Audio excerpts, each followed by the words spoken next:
என் life வந்து எப்படி இருக்கும்னு கேட்கக்கூடிய ரிஷபராசி என்பர்கள் எப்பவுமே என்ன பண்ணணும், நம்ம ஜாதகத்துல சுக்கிரன் எப்படி இருக்காரு அப்படின்னு பார்க்கணும். சுக்கிரன் நல்ல பொசிஷன்ல இருந்தாலே ஒருத்தருடைய ஜாதகத்தை பார்த்தோன்னே அதுக்கு திருமண தடை இருக்கான்னு நமக்கு தெரியும். எப்படி கண்டுபிடிக்கிறோம் அப்படின்னா, சுக்கிரன்கிற அந்த பிளானட் இருக்கு பாருங்களேன், அது வந்து கர்ம நட்சத்திரங்களில் இருந்தால் திருமண தடை வரும். குறிப்பா பெண்களுக்கு நல்ல வேலை வாய்ப்பு கிடைக்கும். கம்ப்யூட்டர் துறையில் வேலை வாய்ப்பு எதிர்பார்க்கக்கூடியவர்களுக்கு வேலை வாய்ப்பு கிடைக்கும். நிறைய போராட்டம் இருக்கு. இப்போ இந்த பீரியட் எனக்கு 2026 நல்லா இருக்கணும், 25 உடைய இந்த பீரியட்ல என்ன பண்ணினால் அடுத்து வரக்கூடிய காலம் எனக்கு நல்லா இருக்கும் அப்படின்னு நீங்க நினைச்சீங்கன்னா, பக்கத்துல உள்ள கோயில்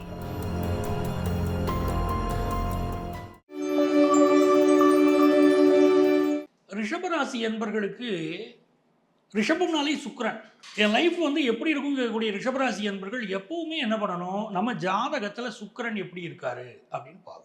சுக்கிரன் நல்ல பொசிஷனில் இருந்தாலே அந்த மாதங்கள் எல்லாம் நல்லா இருக்கும், அந்த காலம் நல்லா இருக்கும். நம்ம ஜாதகத்தில் சுக்கிரன் நல்லா இருந்தால் நம்ம லைஃபே ரொம்ப நல்லா இருக்கும். அதை புரிஞ்சுக்கோங்க.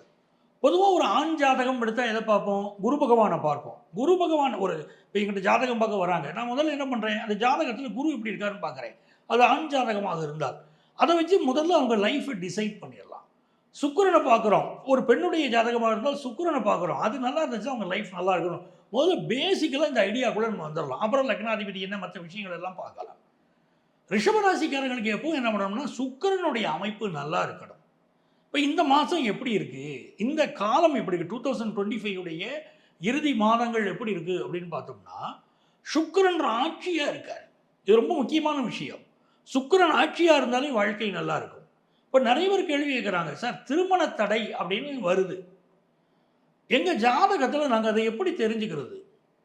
திருமண தடை ரொம்ப தாமதமாகுது, எவ்வளோ வருஷம் ஆனாலும் திருமணம் ஆகலை, என்ன ரீசன் தெரியல, ஏதோ ஒரு காரணம் ஒரு காலத்துலையும் சொல்லப்படுது, எங்களுக்கு தடையாகுது அப்படின்னா, ஒருத்தருடைய ஜாதகத்தை பார்த்தோன்னே அதுக்கு திருமண தடை இருக்கான்னு நமக்கு தெரியும். எப்படி கண்டுபிடிக்கிறோம் அப்படின்னா, சுக்கிரன்கிற அந்த பிளானட் இருக்கு பாருங்களேன், அது வந்து கர்ம நட்சத்திரங்களில் இருந்தால் திருமண தடை வரும். 14 நட்சத்திரம் கர்ம நட்சத்திரம் அப்படின்னு இருக்கு. ஒவ்வொரு ராசியிலையும் ஒரு நட்சத்திரம் இருக்கு. தனுசு ராசியில மட்டும் மூலம் பூராடம் உத்திராடம் 3 நட்சத்திரம் கர்ம நட்சத்திரம். அப்படி இந்த கர்ம நட்சத்திரங்களில் போய் கிரகங்கள் நிற்கும் போது, சுக்கிரன் நிற்கும் போது திருமண தடை வரும். இப்போ இந்த மாதம் நம்ம பார்க்குறோம், நமக்கு ரொம்ப வளர்ச்சியாக இருக்கா, ஏற்றம் இருக்குமா, என்ன பண்ணலாம் அப்படின்னு பார்க்கும்போது 6ஆம் இடத்துல சுக்கிரன். முதல்ல நல்ல ஒரு ப்ரொஃபஷன் நமக்கு அமையப்போகுது. நமக்கு அதில் வந்து நம்ம விரும்பி மாறக்கூடிய அமைப்பும் இருக்கும். சிலருக்கு வந்து ஆஃபீஸில் இயற்கையாக ஒரு ப்ரமோஷன் கிடைக்க போகுது. ப்ரமோஷன் தடைப்பட்டிருக்கு, நமக்கு இது நாள் வரைக்கும் கிடைக்கல, நம்ம இருக்கக்கூடிய ஜூனியர்ஸுக்கெல்லாம் ப்ரமோஷன் கொடுத்துட்டாங்க அப்படிங்கிற மனக்குறை சில ரிஷபராசிக்காரங்களுக்கு இருக்கும். இன்னும் சிலருக்கு ஒரு ப்ராஜெக்ட் இப்போ புதுசாக ஜாயின் பண்ணியிருப்பீங்க, அந்த ப்ராஜெக்ட் உங்களுக்கு என்னன்னே புரியாது, என்னன்னே புரியாமல் உட்காந்துருப்பீங்க. அவங்க டீம் லீடர்கிட்ட சொன்னால், மற்றவங்கள்ட்ட சொன்னால் யாரும் ஒத்துக்கிட மாட்டாங்க. எனக்கு வேற ஒரு ப்ராஜெக்ட் மாற்றி விடு, எனக்கு வேணாம் இந்த ப்ராஜெக்ட்னா கூட உங்களை விட மாட்டாங்க, இந்த ப்ராஜெக்ட் தான் நீ பண்ணணும் அப்படிம்பாங்க. அப்போ என்ன செய்யலாங்கிற ஒரு குழப்பம் உங்களுக்கு இருந்துகிட்டு இருக்கும். பட் இந்த குழப்பம் எல்லாமே நீங்கள் வந்து தற்காலிகமான குழப்பம் அப்படின்னு வச்சுக்கோங்க. இந்த இயர் எண்டில் ஏற்படக்கூடிய தற்காலிகமான குழப்பம், இந்த ப்ராப்ளங்கள் சால்வ் ஆக போகுது. ஆனால் புதுசாக வேலை எதிர்பார்க்குறவங்களுக்கு, ரிஷபராசிக்காரங்களுக்கு நல்ல வேலை வாய்ப்பு கிடைக்கக்கூடிய அமைப்பும் இப்போ இருக்குது. குறிப்பாக பெண்களுக்கு நல்ல வேலை வாய்ப்பு கிடைக்கும். கம்ப்யூட்டர் துறையில் வேலை வாய்ப்பு எதிர்பார்க்கக்கூடியவர்களுக்கு வேலை வாய்ப்பு கிடைக்கும். நிறைய போராட்டம் இருக்குது, ஆனால் வேலை வாய்ப்பு கிடைக்கும். நீங்கள் வந்து பாருங்கள், இப்போ சினி ஃபீல்டில் இருக்கீங்க, நாடகத்துறையில் இருக்கீங்க, அப்போ கலைஞர்கள், எங்களுக்கு நல்ல வாய்ப்புகள், ஆப்பர்ச்சுனிட்டிஸ் கூடி வருமாங்கிறவங்களுக்கு நல்ல ஆப்பர்ச்சுனிட்டிஸ் இப்போ கூடி வரும். சுக்கிரன் உங்களுக்கு ரொம்ப சாதகமாக இருக்கார். 6ஆம் இடத்துல சுக்கிரன் புதன் இவர்கள்லாம் அமைந்திருப்பது சாதா விஷயம் இல்லை. ஒரு ஜாதகத்தில் 6ல் புதன் உட்காந்துருந்தா அவங்கள ஒரு கன்சல்டண்டாக போங்கன்னு சொல்கிறோம், புரோக்கரேஜ் சம்மந்தப்பட்ட தொழில்கள் செய்யுங்கன்னு சொல்கிறோம். அவங்களுக்கு வந்து ஒரு நல்ல எழுத்தாளராக இருக்காங்க, ஒரு ரைட்டராக இருந்து பேர் வாங்க முடியும், நிறைய சர்வீஸ் செக்டாரில் இருந்தாங்கன்னா பெரிய அளவுக்கு முன்னேறிட முடியும். அப்படி உங்களுக்கு சுக்கிரன் புதன் சேர்ந்திருப்பது என்பது மிகப்பெரிய யோகம். அதுவும் ரிஷபராசிக்காரர்களுக்கு 2ஆம் இடத்தின் அதிபதியான புதன் பகவான் சுக்கிரனோடு சேரும்போது செல்வ வரத்து கொடுக்கும். உங்களுக்கு தெரியும், நம்ம நிகழ்ச்சிகளை நான் எப்பவும் சொல்லிக்கிட்டு இருப்பேன், 2-11க்கு அதிபதிகள் சுக்கிரனோடு சேர்ந்தால் வாழ்க்கையிலே செல்வ செழிப்பு வந்தே தீரும் சொல்லிட்டு இருப்பேன். இப்போ பாருங்களேன், உங்கள் ராசிக்கு 2ஆம் இடத்தின் அதிபதியான புதன் பகவான் சுக்கிரனோடு சேர்ந்திருக்கிறார், நல்ல செல்வ செழிப்பு வரும்.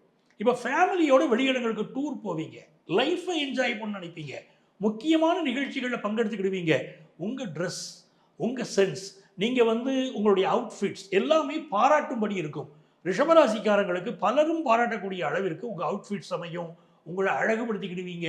இது எல்லாமே ரொம்ப யோகமான காலகட்டமா அமையுது. பிள்ளைகள் விஷயத்துல ஒரு ஜாப் கிடைக்கணும், இல்ல அவங்க திருமண விஷயம் பேச்சுவார்த்தை நடத்துறதுக்கு இதெல்லாம் ரொம்ப அருமையான பீரியட். எல்லாம் இருக்குங்க. ஹெல்த்ல கான்சன்ட்ரேட் பண்ணணும். ரிஷபராசிக்காரங்க உங்க ஹெல்த்ல கான்சன்ட்ரேட் பண்ணுங்க. 4ல கேது இருக்கு. உங்க ஹெல்த்ல கான்சன்ட்ரேட் பண்ண வேண்டியது ரொம்ப அவசியம். அதே மாதிரி இப்போ வந்து இந்த சூரியன் செவ்வாயுடைய அமைப்பை பார்க்கிற போது அதிகார வர்க்கத்தில் இருக்கக்கூடியவர்கள் விஐபிக்கள் இவர்கள் உங்களுக்கு நெருக்கமாவார்கள். உங்க ஆபீஸ்லயே உயர் பதவியில் இருக்கக்கூடியவர்கள் சிலரோடு உங்களுக்கு ஒரு நல்ல நெருக்கம் நல்ல விஷயம் வரப்போகுது.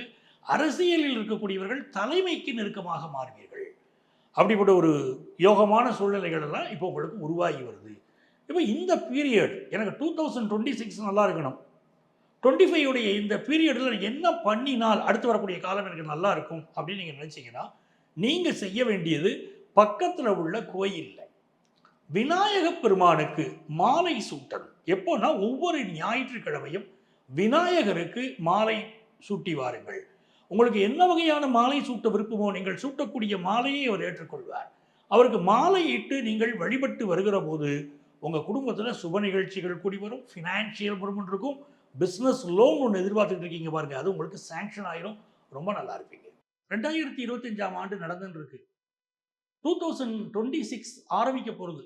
அப்போ 2025 உடைய நிறைவு மாதங்கள் எப்படி இருக்க போகுது? 2025ல நம்ம ராசிக்கு நம்ம நிறைய ப்ராப்ளங்களை ஃபேஸ் பண்ணியிருக்கோம். அதுல சந்தேகம் இல்லை. நிறைய மாற்றங்கள், நிறைய ஏற்றங்கள், நிறைய சோதனைகள் மீண்டு வந்திருக்கோம். வராம இருக்கும் இன்னும்.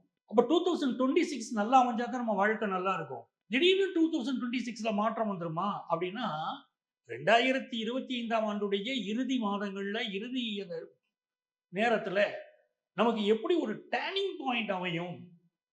ஒரு 2026ல நம்ம வந்து ஃப்ளைட் டேக் ஆஃப் ஆகணும்னா அதுக்கு முன்னால தேவையான விஷயங்கள் என்ன என்ன நம்ம பண்ணணும்? நம்ம ராசிக்கு நம்ம நிலைமை இப்போ எப்படி இருக்கு, நம்ம என்ன பண்ணினா நல்லா முன்னேற முடியும் அப்படின்னு நம்ம பார்க்க போறோம் நம்முடைய இந்த நிகழ்ச்சியில. இதுக்கு முக்கியமா நம்ம பார்த்துக்க வேண்டியது கிரகநிலைகள் எப்படி இருக்கு அப்படின்னு பார்க்கலாம்.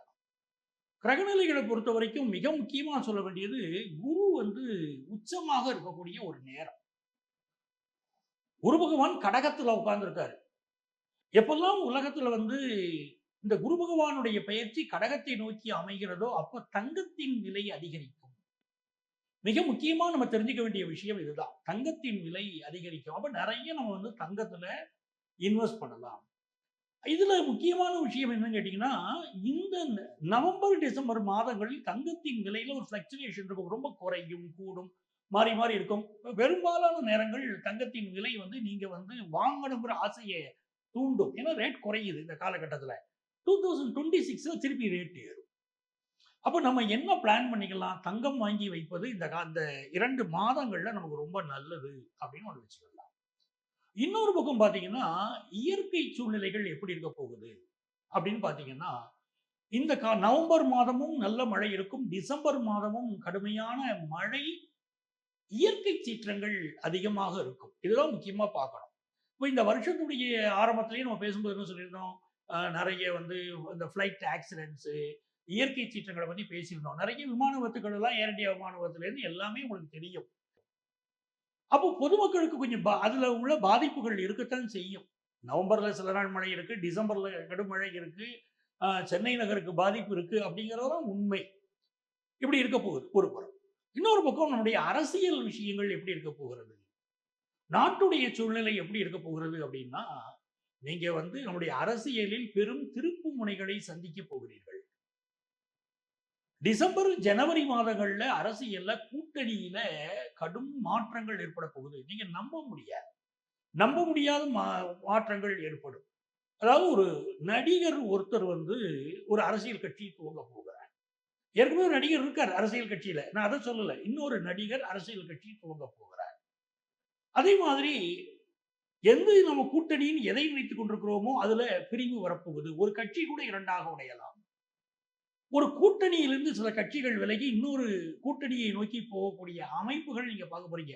கூட்டணிகள் இப்ப எப்படி இருக்கோ இதிலிருந்து சில மாற்றங்களை நீங்கள் இந்த காலகட்டத்துல பார்க்க போறீங்க.